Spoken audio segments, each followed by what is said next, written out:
plein de bonté. Et ce soir, roi de gloire, tu as entendu plus nos besoins. Et ton désir est de répondre à ce cri. De répondre à ses besoins. C'est pour cela que nous te disons merci. Pour toute cette grande armée d'anges que tu as déployée pour cette soirée. Pour ta gloire éternelle que tu as laissé descendre et investir, Seigneur. Oh, ce Père, nous te sommes infiniment gré ce soir pour ton amour qui est déployé et manifesté. Merci. Parce que tu disposes l'entendement de tout et chacun de tes enfants. Tu prépares les cœurs. Tu les prépares pour que ces cœurs soient ensemencés. Merci, Père. Parce que tu nous parles ce soir. Et après nous avoir parlé, tu confirmes ta parole. Reçois toute l'élévation au nom de Jésus. Amen. Amen. Que le nom de l'Éternel soit béni.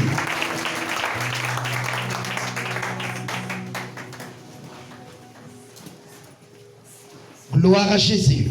Amen. Alléluia. Amen. Alléluia. Amen. Je vous salue tous dans le précieux nom de notre Seigneur et Sauveur Jésus-Christ. Amen. Que la paix et la grâce de l'Éternel abondent dans chacune de vos vies. Amen. Depuis hier déjà, nous étions là et nous avons commencé déjà à parler à propos de notre thème et de notre sujet qui est la moisson est grande, mais il y a peu d'ouvriers. Et bien aimés, ce soir nous poursuivons dans cette même lancée. Et ce soir, permettez, nous allons aller un peu rapidement. Amen, amen. Parce que mon objectif est de traiter le sujet en 3 jours. Et puis les 2 autres jours, on va passer à quelque chose. Amen. Voilà. Prenons donc nos Bibles. Notre texte de base, c'est quoi? Matthieu, chapitre 9, versets 35 à 38. Évangile selon Matthieu, le chapitre 9, versets 35 à 38. C'est trouvé, nous faisons notre lecture. Jésus parcourait toutes les villes et les villages, enseignant dans les synagogues, prêchant la bonne nouvelle du royaume et guérissant toute maladie et toute infirmité. Voyant la foule, il fut ému de compassion pour elle, parce qu'elle était languissante et abattue, comme des brebis qui n'ont point de berger. Alors il dit à ses disciples, la moisson est grande, mais il y a peu d'ouvriers. Priez donc le maître de la moisson d'envoyer des ouvriers dans sa moisson. Amen. Depuis hier, nous avons commencé et nous avons parlé de ce que c'était que la moisson dont le Seigneur nous parle, n'est-ce pas? Amen. Et hier, lorsque nous terminions, nous nous sommes arrêtés sur le point où nous avons dit qu'il y a un temps pour moissonner, n'est-ce pas? Amen. Parce que, bien aimé, chacun de nous sait qu'il y a des périodes et des moments. Et que ces périodes et ces moments-là doivent être respectés. Il y a par exemple une période où les hommes demandent à défricher des portions de terre. Et il y a une période qui vient après ce défrichage des portions de terre qui sera d'apprêter ces portions-là. On va enlever ce qu'on a défriché, on va déraciner et tout cela. Ensuite, on va faire nos buts. Nous sommes en pays baoulé. Hein. Voilà, donc excusez-moi si je prends automatiquement l'exemple des champs d'ignames. Parce qu'ici, on en voit beaucoup. Amen, amen. Et après cela, nous allons passer au but. Quand les buts ont été faits, il y aura des nettoyages. On va mettre des tuteurs et tout cela jusqu'à ce qu'une période arrive où nous disons c'est le moment d'aller détruire ces buts que nous avons faits au début pour en sortir le résultat. Et c'est ça notre moisson, nous avons dit depuis hier. Et nous avons dit qu'il y a une période pour chacune de ces choses-là. Mais bien aimé, si nous le faisons en dehors de la période, nous allons nous rendre compte que nous n'aurons pas de bons résultats. Amen. Alors il y a un temps pour chaque chose. Et quand nous lisons dans Matthieu le chapitre 21, au verset 34, nous nous rendons compte là que la Bible même aussi reconnaît qu'il y a un temps au niveau de tout ce que nous entreprenons. Il a dit lorsque le temps de la récolte fut arrivé, il envoya ses serviteurs vers les vignerons pour recevoir quoi? Le produit de sa vigne. Amen. Alléluia. Amen. Quand le temps fut arrivé, bien-aimé, si tu veux moissonner le champ du Seigneur en dehors du temps, ça ne marchera pas. Tu seras découragé parce que les résultats ne seront pas probants. Les résultats ne seront pas intéressants. Si tu veux aussi moissonner le temps du Seigneur après le temps fixé, tu n'auras pas aussi une bonne moisson. Parce que la moisson serait déjà détruite. Une femme un jour me disait, ah, pasteur, il faut qu'aujourd'hui là j'aille au champ, c'est dans un village. Je lui ai dit, mais aujourd'hui, dimanche, tu vas au champ? Elle me dit, oui. Si je ne vais pas, mon arachide là va se gâter. Parce que le temps de récolter est en train de passer. Et lorsque ce temps de récolter est passé, les arachides vont commencer à bourgeonner eux-mêmes. Et on ne retirera rien de bon. Ou souvent même, les termites vont finir de bouffer les liaisons entre la plante et puis les gousses d'arachide. Et automatiquement, quand il va tirer, ça se coupe, les arachides restent dans le sol. Alléluia. Il y a un temps pour moissonner. Et le Seigneur, si pendant cette période nous dit que la moisson est grande, nous devons comprendre là que c'est le moment opportun. C'est le temps de moissonner. C'est le temps d'aller et de ramasser ce que le Seigneur a déjà touché. Ce que le Seigneur a déjà préparé. Ce dont le Seigneur a touché les cœurs et a permis que l'évangile qu'ils ont entendu déjà puisse germer dedans. C'est le temps d'aller et de faire venir ces personnes-là dans les greniers de l'Éternel Dieu. Amen. Amen. Alors, nous devons le savoir que quand le Seigneur nous dit qu'il y a un temps, ça veut dire aussi qu'il y a des éléments qui vont nous faire savoir que le temps est arrivé. Mais tant que ces éléments ne sont pas encore présentés, nous ne pouvons pas nous rendre compte que le temps est arrivé. Lisez un passage dans le livre de Jean. Jean le chapitre 4 et le verset 35. Il nous dit quoi? Ne dites-vous pas qu'il y a encore 4 mois jusqu'à la moisson? Ne dites-vous pas qu'il y a encore 4 mois jusqu'à la moisson? Bien-aimé, est-ce que tu as appris à lire les temps du Seigneur? Parce que là, c'était des hommes qui parlaient au Seigneur Jésus. Et eux, ils disaient qu'il y a encore du temps. Le moment de la moisson n'est pas encore arrivé. Aujourd'hui, dans l'église, certains pensent encore que l'avènement du Seigneur est encore tellement loin. Et que nous ne sommes pas encore à la période où il faut évangéliser, à la période où il faut moissonner, à la période où il faut aller amener les âmes qui sont encore en dehors à la bergerie du Seigneur. Et ils sont assis. Ils attendent ce temps-là. Ils sont assis. Ils sont encore en train de patienter. Ils sont assis. Soit même quand d'autres se lèvent et disent, bon, moi je m'en vais le faire. La bannière, mais il va le regarder là. Tu te rends compte effectivement que pour lui, il pense que le temps n'est pas encore arrivé. Mais bien aimé, le Seigneur continue pour dire quoi dans notre texte?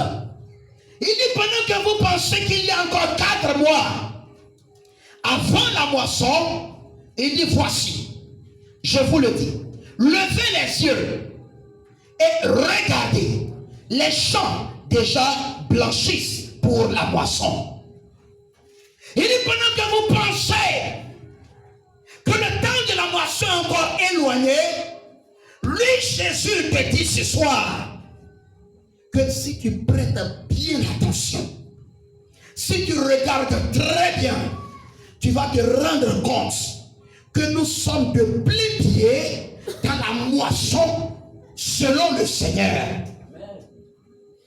Gloire à Jésus. Alors, remarquez un peu dans les conditions dans lesquelles le Seigneur nous dit la moisson est grande. Dans le livre de Matthieu 9,36, il nous dit, voyant la foule, il fut ému de compassion pour elle, parce qu'elle était languissante et abattue. Languissante et abattue. Jésus a regardé les populations de son temps.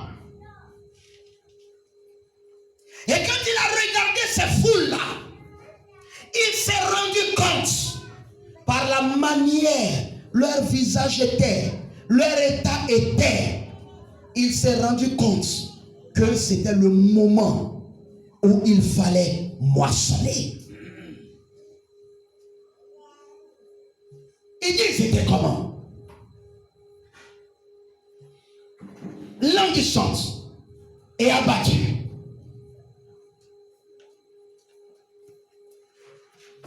Plusieurs autres versions de la Bible nous sortent le verbe lasser. Il dit qu'ils étaient lassés. Quelqu'un qui est lasse, ça veut dire quoi? Comment? Fatigué. Complètement. Comment? Il est dans la souffrance.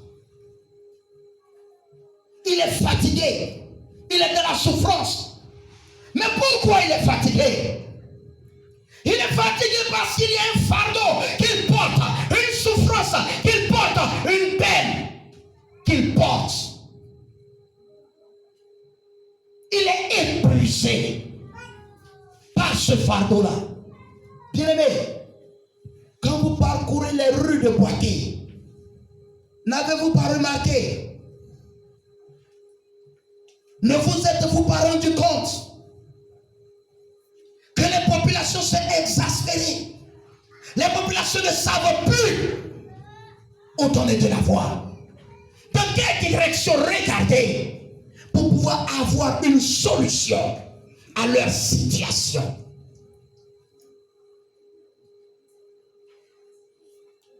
Fatigué, épuisé, blessé. Oui. Aujourd'hui, quand tu as rencontré les populations, tu vas te rendre compte que plusieurs ont des blessures très douloureuses dans leur âme. Mais bien aimé, une blessure dans l'âme, je vous pose la question. Quel traitement médical pourra venir en secours? Quel traitement, si vous voulez, traditionnel aussi, pourrait venir en secours? Les gens sont blessés. Aujourd'hui, très souvent, quand tu vas prendre un engin qui traverse la rue, tu vois le type même, Il marche et puis il s'arrête au milieu de la route là. Voiture là klaxonne et puis il le regarde. Il est arrêté au milieu de la route et sur le goudron. Et puis il regarde la voiture là. Et puis il prend son temps.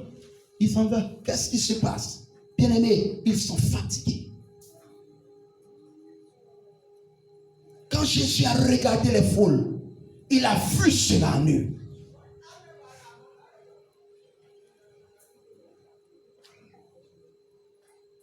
Il dit aussi qu'ils sont déprimés.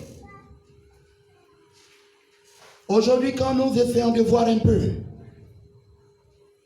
les cas de, comment vous appelez ça, de dépression sont devenus très nombreux. Mais qu'est-ce qui provoque ces grandes dépressions? Le type, il a tellement de problèmes. À force de penser à ses problèmes, tu vas te rendre compte en plein marché, il commence à enlever ses boutons. Il enlève l'habit là. Il commence à défaire la ceinture. Au moment où vous allez voir, quand il a enlevé le pantalon, il va enlever tout ce qu'il y a en bas. Si vous ne faites pas attention, vous allez voir, il va commencer à courir tout nulle partie. Pourquoi? Les hommes ont des problèmes. Les foules ont des problèmes. Les âmes ont des problèmes.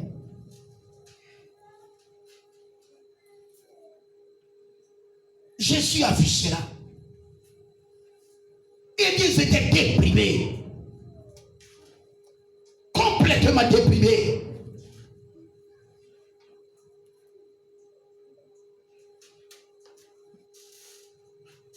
Ils étaient découragés. Ils ont essayé beaucoup de solutions. Beaucoup de solutions. Même ils ont essayé la solution de l'église. Mais ils étaient aussi découragés de l'église. Pourquoi? Parce que tout simplement ils sont allés à l'église. Au lieu de leur indiquer Jésus, on leur a indiqué un homme de Dieu. Au lieu de leur indiquer Jésus, on leur a présenté plutôt un homme de Dieu qui est puissant et qui est onctionné. Découragé. D'autres aussi ont fait des traitements. Finalement, l'argent, il n'y en avait plus. Il dit, mais c'est comme cela, là, traitement ou quoi, j'arrête tout.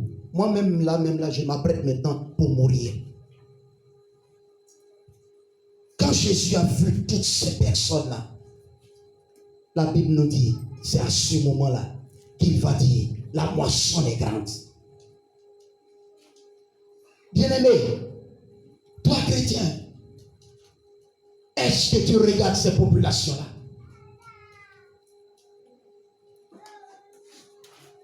Est-ce que tu les vois comme le Seigneur les voit?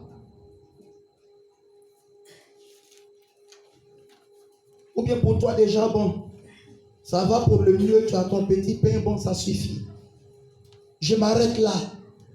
Mais bien aimé, et les autres qui meurent, nous avons dit hier de cette même chair, que c'est par d'autres personnes que nous avons été gagnés à l'évangile. Mais bien aimé, le Seigneur te montre à plusieurs reprises, même dans tes songes, il te poursuit là-bas. Il te montre les gens qui meurent. Il te montre les foules qui ont besoin. Il te montre que tu dois prier pour eux. Ne sais-tu pas que c'est un signal que le Seigneur te donne pour te dire que la moisson est grande? Pas plus tard que la semaine passée, le Seigneur me présentait des démons qui ont été déposés dans la ville de Boaké et qui étaient chargés d'exécuter certains ordres de destruction pour les vies. Quand j'ai vu cela le lendemain, j'en ai parlé à mon épouse. Bien-aimé, mais toutes ces âmes qui seront détruites, qui seront atteintes par ces démons, nous devons savoir que toutes ces âmes-là font partie de la moisson dans laquelle le Seigneur nous réclame.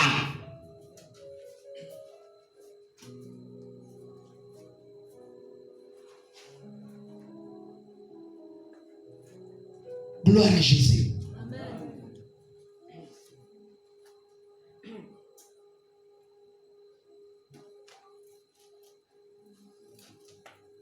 Regardez notre temps.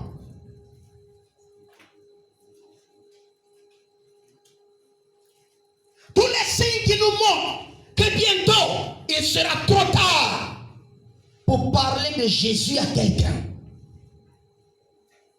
Ce temps-là n'est plus loin.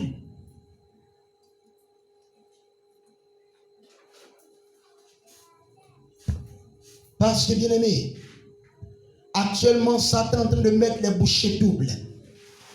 Le diable est en train de mettre les bouchées doubles.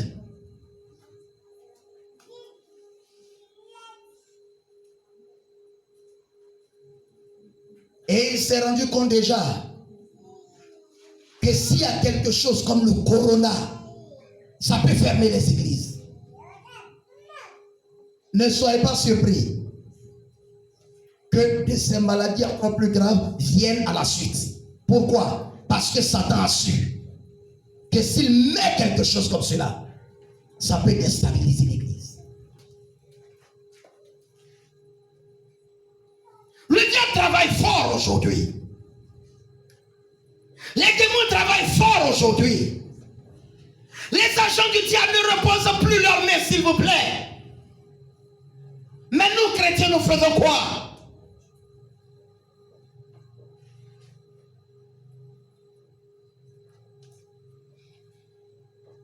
Satan sait qu'il lui reste peu de temps. On a Bible nous fait savoir que c'est à l'avènement du Seigneur Jésus que le diable va être bloqué dans son activité désormais. Mais bien aimé, il le sait. Et toi, est-ce que tu le sais? Ne sois pas surpris de ce qu'aujourd'hui, la vie de prière est devenue lourde. On ne peut plus la bouger. La vie de méditation, oh, là on n'en parle même pas. Tout ce qui peut nous rapprocher du Seigneur est devenu difficile, lourd. Tu as pensé à quoi? Que c'est la volonté du Seigneur? Non. Ce n'est pas la volonté du Seigneur. Mais c'est le diable et ses démons qui sont en train de prendre le pas sur ta vie.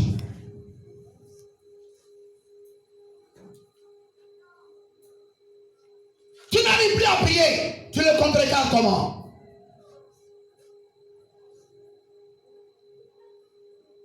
Tu n'arrives plus à méditer. Tu lui résistes comment?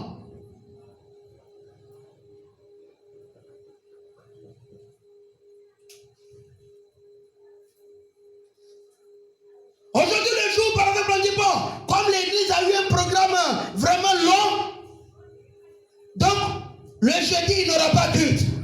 Je vous assure que d'autres, dans leur cœur là-bas, ils tuent poulet, ils préparent, ils mangent avec poisson à la pluie. Pourquoi? Ils sont contents parce qu'ils ne vont pas venir à l'église. Quand il s'agit des choses du monde, nous sommes pressés, nous sommes encouragés. Mais bien aimés, les âmes meurent. N'est-ce pas de la méchanceté de notre part? Le flambeau a été transmis depuis l'avènement du Seigneur Jésus. Le flambeau de la moisson a été transmis aux apôtres. Les apôtres l'ont transmis à eux, leurs disciples. Et de maître à disciple, ça nous a trouvés. Mais bien aimés, que faisons-nous de ce flambeau-là?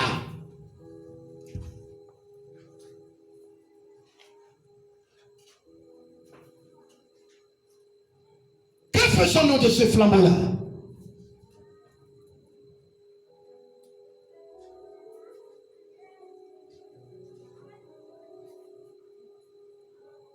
Quand nous poursuivons,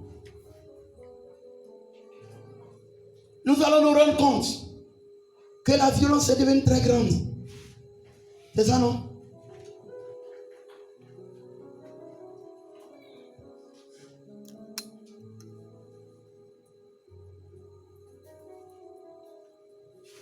Aujourd'hui, même quand des élèves s'en vont passer le concours d'entrée en 6e, On en parle de d'autres qui vont avec des couteaux, des machettes. Et ils agressent après.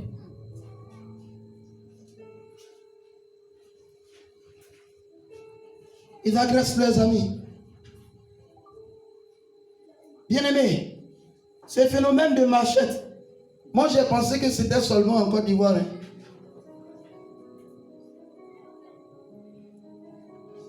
Jusqu'à ce que pendant la semaine, des réalisateurs montrent 2 films d'affilée où les gens, pour aller tuer les gens, c'est des machettes, ils prennent maintenant. Et ils parlent de quoi? De purge. Qu'ils doivent nettoyer tous les pauvres, les misérables. Ils n'ont pas le droit de vivre. C'est des choses qui arrivent, s'il vous plaît. Le diable souvent a appris à préparer la conscience des hommes, l'entendement des hommes, avant de mettre à exécution ce qu'il veut faire. Pour que lorsque ça va arriver, tu as l'impression que c'est quelque chose de normal.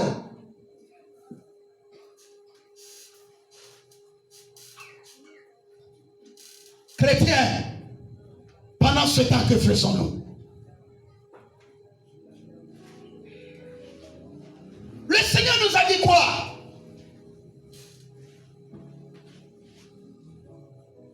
Ce sont nos prières, notre consécration à Dieu, qui montre à Dieu que nous sommes en train de moissonner, qui fait que souvent ça apaise la colère du Seigneur et puis il ne vient pas aussi vite. Oui. Mais sinon, bien-aimés, si le Seigneur arrive aujourd'hui même, imaginez-vous combien de vos parents seront sauvés. Combien? Combien? Je parle de tous vos parents, hein, disséminés un peu partout, en Côte d'Ivoire, dans d'autres pays. Combien seront sauvés? Et aujourd'hui, toi tu es content. Quand on te dit, ah, ton parent qui est peut-être dans tel pays, quelqu'un lui a parlé de Jésus, il a accepté, il est devenu chrétien, tu es content, non? Hein? Oh, bien-aimé, tout ce que vous voulez que les autres fassent pour vous, faites-le aussi de même pour eux. Si eux ils prêchent à tes parents là-bas, ils sont convertis, toi tu es content. Pourquoi toi aussi ne pas faire de même pour leurs parents aussi certainement qui sont autour de toi? Il est l'heure que nous prenons conscience, Église de Dieu.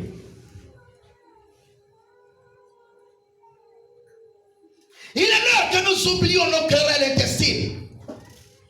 J'ai insisté depuis hier. N'est-ce pas? Parce que la moisson est grande. Un jour, il y a quelqu'un qui me demandait, ou bien tu es fâché contre moi? Je lui ai dit, je n'ai pas le temps pour me fâcher contre quelqu'un. Pourquoi? Les âmes que je dois évangéliser, je n'ai pas encore fini. Moi, j'aurai le temps encore pour me fâcher contre quelqu'un. Oui. C'est quand tu as le temps que tu peux te faire. Remarquez très bien. Si vous êtes continuellement en train d'évangéliser là, vous n'aurez pas le temps de vous fâcher.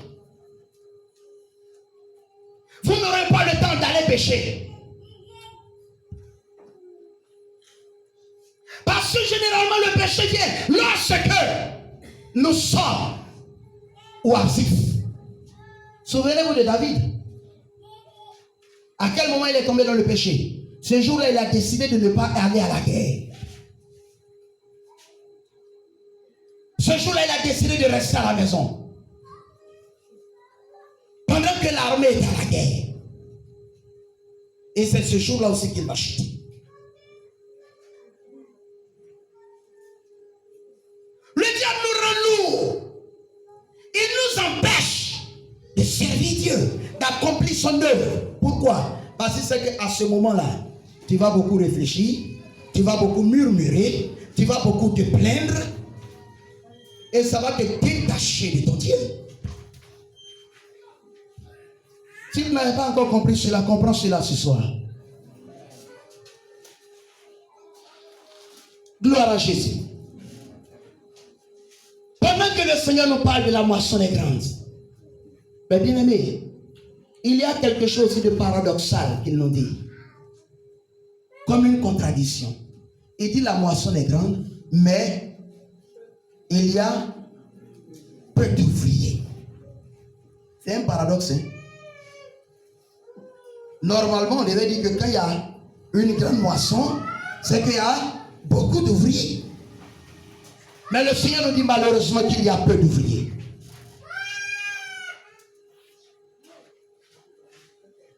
Bien-aimés, lisons un texte dans le livre de 1 Corinthiens.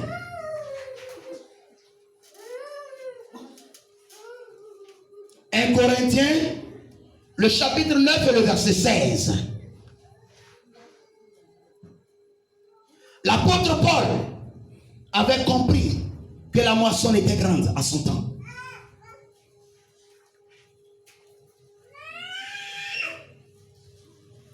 Et il va dire, si j'annonce l'évangile, ce n'est pas pour moi un sujet de gloire,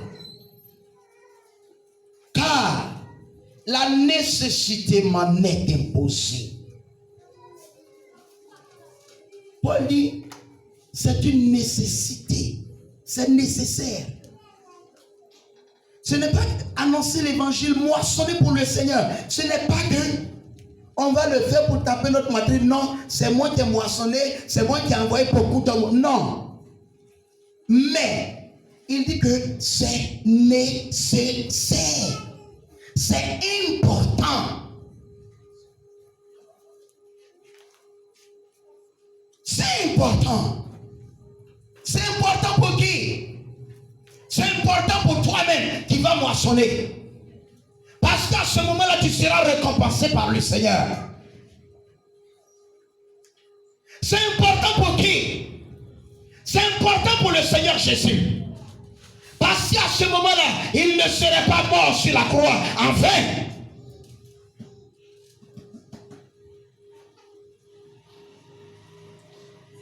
Il dit, et malheur à moi si je n'annonce pas l'évangile. Qui est-ce qui pense que l'apôtre Paul a raison là?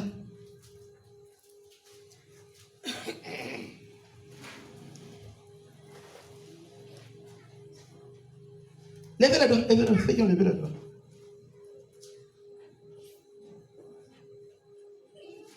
C'est maintenant, d'autres commencent à maintenant envoyer doigt.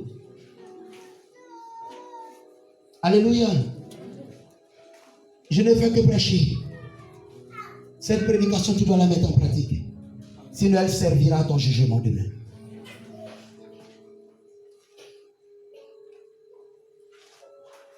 Paul dit que c'est une nécessité dans l'église. Ce qui n'est pas nécessaire en cours, on le fait. Mais est-ce qui est nécessaire? Un jour, il y a quelqu'un qui m'a dit quelque chose qui vraiment m'a touché.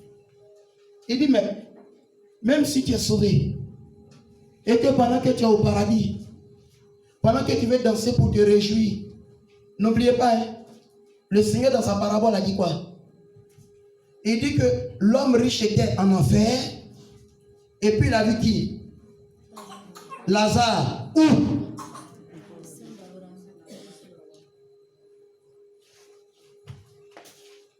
Et pendant que toi tu es dans le sein d'Abraham, tu veux danser pour te réjouir. Tu entends un enfer là-bas. Et voici.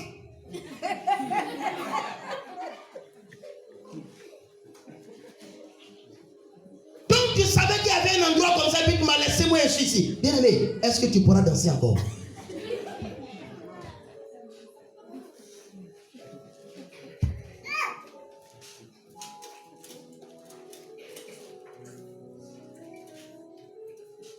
Chrétiens, faisons très attention. Le Seigneur nous dit qu'il y a peu d'ouvriers. Mais pourquoi peu d'ouvriers? Comment est-ce que cela peut-il se faire? Un cyclomètre. Ou bien, petite question d'abord. Je voudrais savoir s'il y a quelqu'un ici à qui Jésus doit. il doit de l'argent, bien un salaire, il n'a qu'à lever la main. Ah, il n'y a personne. D'accord. On va poursuivre alors. Comment est-ce que cela peut-il se faire? Qu'il y ait une moisson abondante, mais peu d'ouvriers. Comment? Tout simplement, faisons un petit calcul, s'il vous plaît. Sur 50 personnes, comme chrétiens dans une église,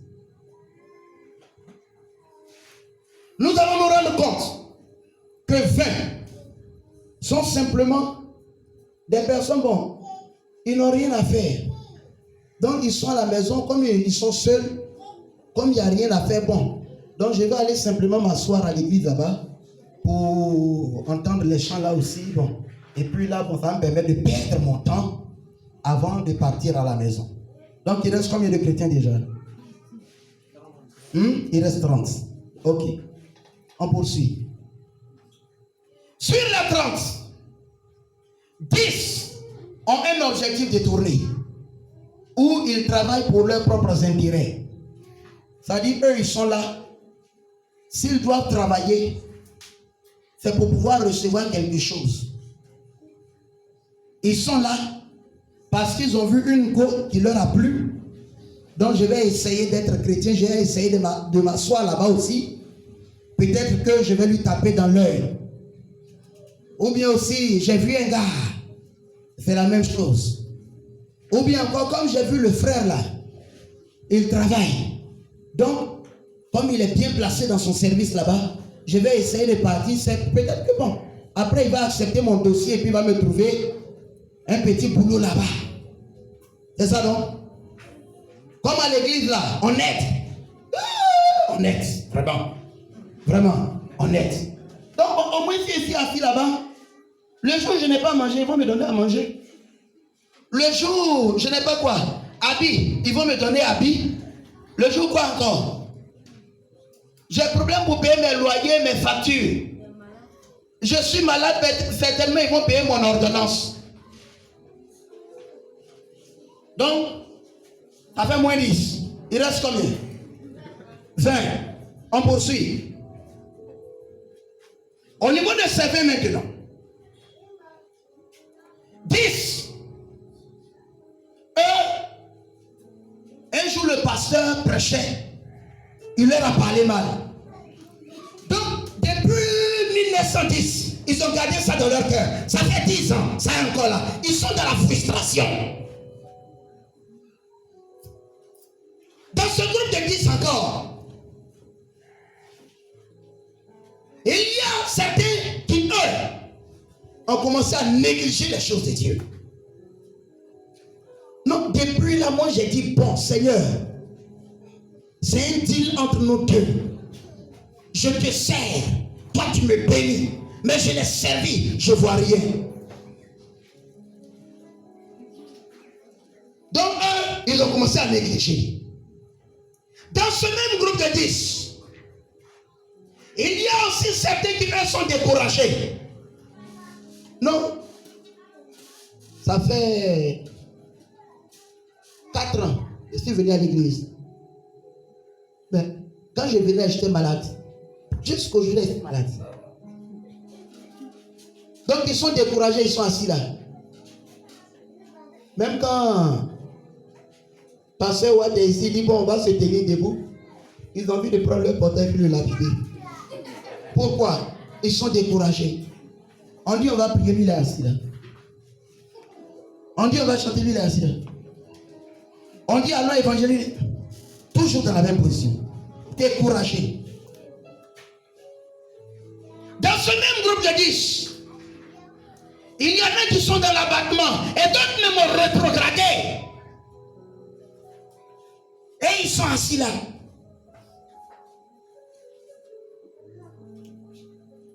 Leur affaire de Jésus là, mais bon, s'ils restent à la maison, les chrétiens là, surtout leur parce qu'ils sont trop chiants. Partout, ils vont me croiser. Frère, pourquoi je ne t'ai pas vu? Frère, pourquoi? Donc, bon, je vais aller m'asseoir là-bas. Au moins, s'ils me voient, ils ne vont pas me poser de questions. Il reste combien sur les 50? Il reste 10. Nous ne sommes pas encore au bout de notre périple. Sur les 10, il y en a 7 qui, ils sont là. Mais chaque fois quand tu allais demander, le Seigneur t'a dit, je ne sais pas. Ils sont assis là. Dieu fait quoi pour... je ne sais pas. Dieu lui fait quoi?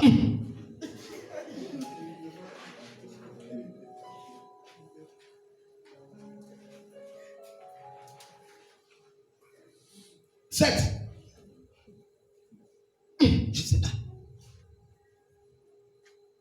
Mais remarquez très souvent, ce sont les mêmes là. Quand Dieu va commencer à bénir, ah Seigneur, c'est aujourd'hui je vois que tu ne m'aimes pas. Tu es mauvais. Lui, il est venu tout de suite à tenter le bénir. Moi, je suis là depuis là, tu ne me bénis pas. Et ceux qui ont parcouru les cours des chrétiens. Dans l'église, il n'y a pas amour. Mon frère, dans l'église, il n'y a pas amour. Ma soeur, on ne rend pas visite dans l'église. Vraiment, on n'aime pas. Tous les messages que le Seigneur va apporter, eux, ils sont là pour créer le contraire de ces messages-là.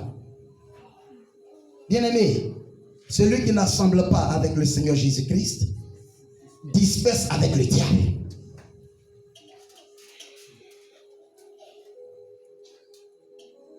D'autres encore, parmi les 7, le Seigneur les a bien orientés. Mais quand le Seigneur dit, va, Seigneur, j'ai peur. Seigneur, j'ai honte. Si je m'en vais, on va me regarder comme ça.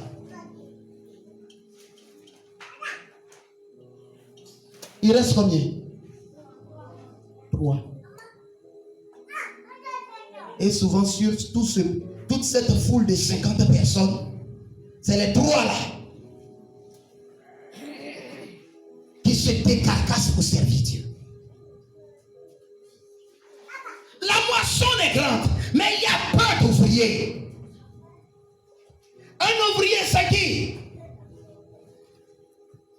C'est une personne qui exécute un travail manuel. Un maçon, c'est un ouvrier. Un travail manuel. Le mot ouvrier ici est différent de bureaucrate, s'il vous plaît.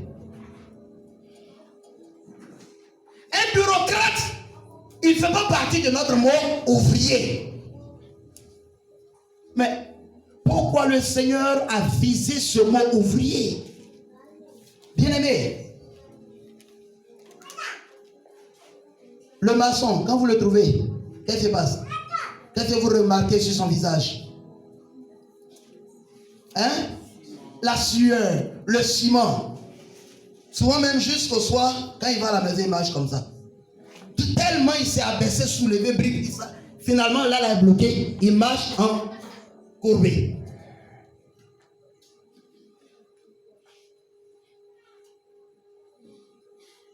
Pourquoi? Son travail est dur. Son travail est âpre. C'est un travail aussi qui n'a pas de courage.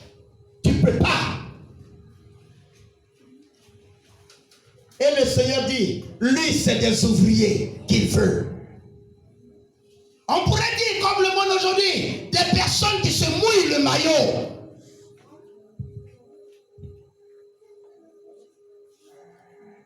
Des hommes forts. Des femmes fortes.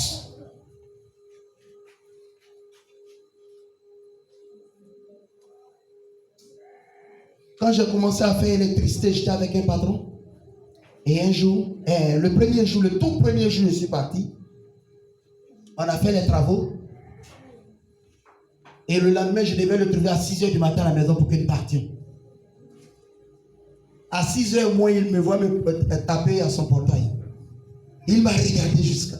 Il a dit, ah, mais Patron, il y a quoi? Il dit non, avec ce qu'on a fait hier là. En tout cas, je ne m'attendais pas à ce que tu sois là aujourd'hui. Pourquoi? Ce jour-là, on a fait saigner de murs. C'est-à-dire, tu prends un bureau, il faut creuser des traits dans les murs pour faire passer les tubes orange. Et imaginez-vous un nouveau, bureau en main, marteau en train de frapper dessus. Ma main là, c'était enflé comme ça. Bien-aimé, Dieu veut des ouvriers, des hommes forts, des femmes fortes, des hommes courageux, des femmes courageuses. Et j'ose croire ce soir qu'il y a des hommes forts, des femmes fortes ici. J'ose croire qu'il y a des hommes courageux, des femmes courageuses ici. Le Seigneur a donc besoin de vous.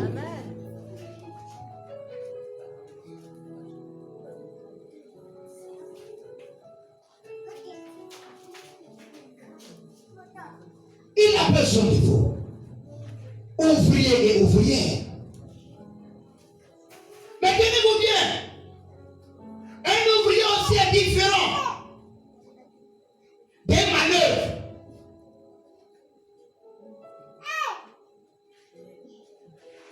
Ouvrier là, on a dit c'est qui? Sachez que l'ouvrier c'est quelqu'un qui connaît son travail. Pardon? Il y a une qualification.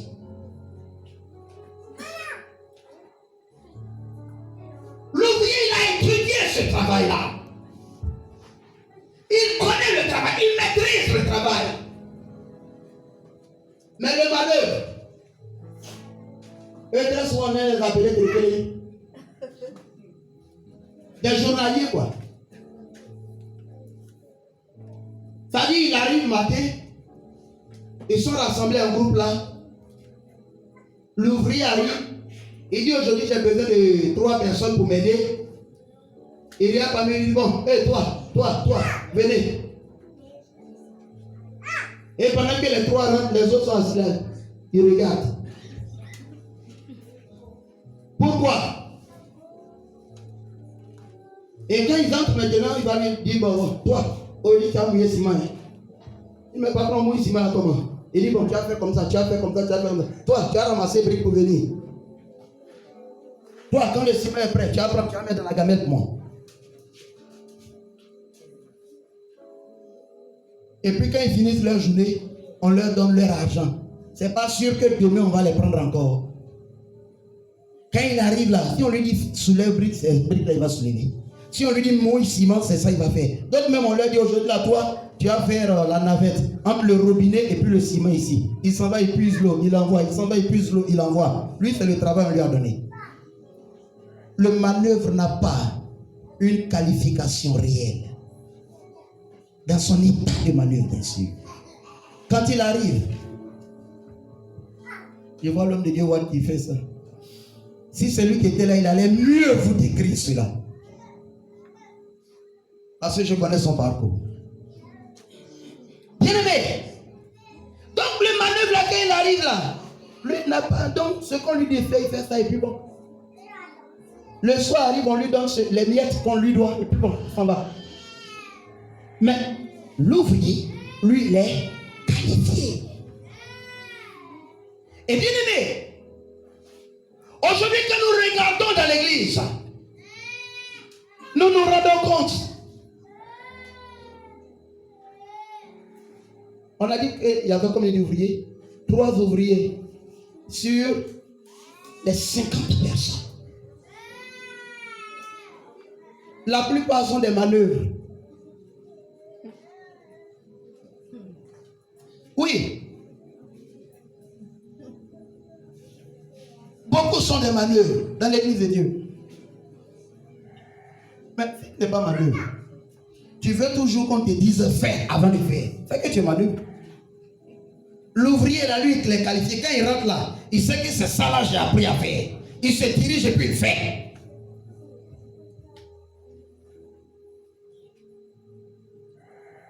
Alléluia. Amen. Alléluia. Amen.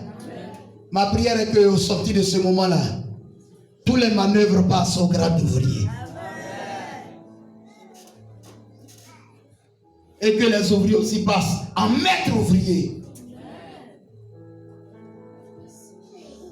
Tu crois que cela est possible? Amen.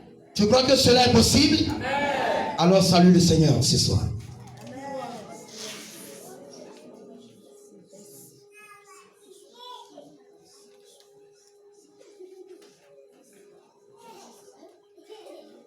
Dans l'église, homme peut être qualifié de manœuvre un enfant de Dieu qui est né de nouveau, qui en est à ses premiers pas. Même si aujourd'hui dans l'église il y a des manœuvres de 15 ans de conversion. Oui, il y en a. Sur le premier terrain où le Seigneur m'a permis d'être, à la fin de l'année, là-bas, on fait des entretiens